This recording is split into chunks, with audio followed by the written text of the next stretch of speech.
Hello friends, welcome to Android Gateway YouTube channel. This video is for GoTranscript audio test. I hope you like this video and check the audio transcription carefully before submitting it. I also recommended you to please read GoTranscription guideline before submitting the audio test. This will help you a lot.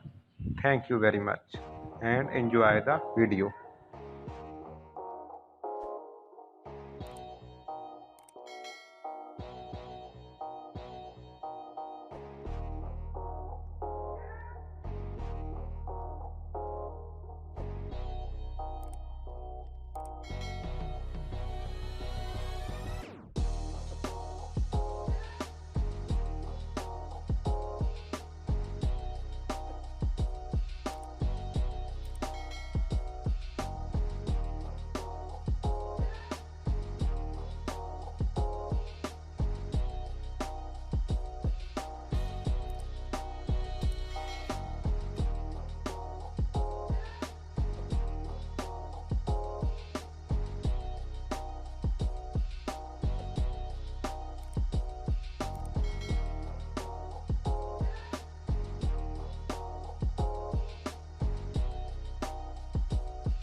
There are two primary reasons to hedge.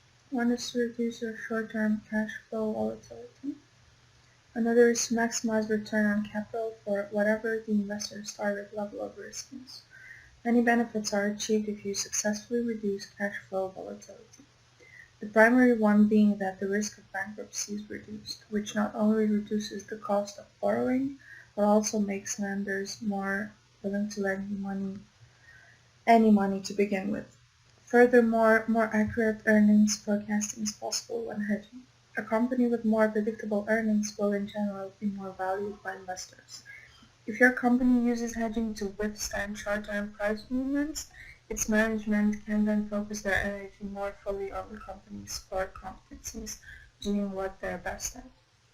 Some people don't like the idea of hedging against price fluctuations because they feel that in some ways it's a lot like gambling, but that's not true at all.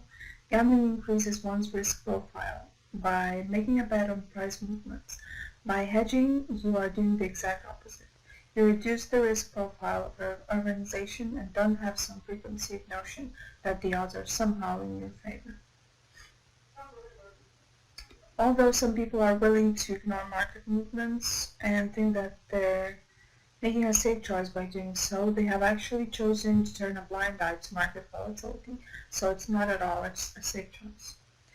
Another thing worth mentioning is options.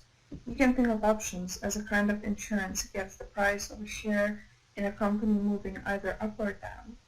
And just like you would with regular insurance, an upfront premium payment needs to be paid to the seller of the option. Though it's important to remember that an option gives you the option, hence the name, but not the obligation to buy or sell a share at a set price in the future. Options can be priced using a variety of different mathematical models, the Black-Scholes being the most common one. This model uses several assumptions about market behavior when pricing an option. For example, the ability to continuously hedge an option position. Even though this assumption makes sense in theory, it's not that realistic in a real-world scenario. However, it's still one of the most popular models used by traders. It's frequently used, largely explained in that it provides a quick closed-form solution. Other methods of pricing options, such as Monte Carlo simulations, require you to test a million of possible different scenarios. If you're a trader carrying a plethora of different options in your portfolio, Monte Carlo simulations could require enormous brute force computing power to carry out, which in a lot of cases takes more time than is reasonable for you to spare. I'll also tell you about the two most common types of options. One of them is known as a call option, and you'll only receive a payoff from it if the market price happens to be above the strike price. For a put option, the reverse is true. You'll only make money if the market price is below the strike price. These options are known as plain vanilla options since they are the most common and standard ones. When the strike price of an option is equal to the current market price of a share, that option is referred to as an at-the-money option. For example, when PayPal's share price is $85 and the call or put option is also $85, it's called an at-the-money option. As you probably know, all else being equal, the further the option is in the money, the more profitable that option will get.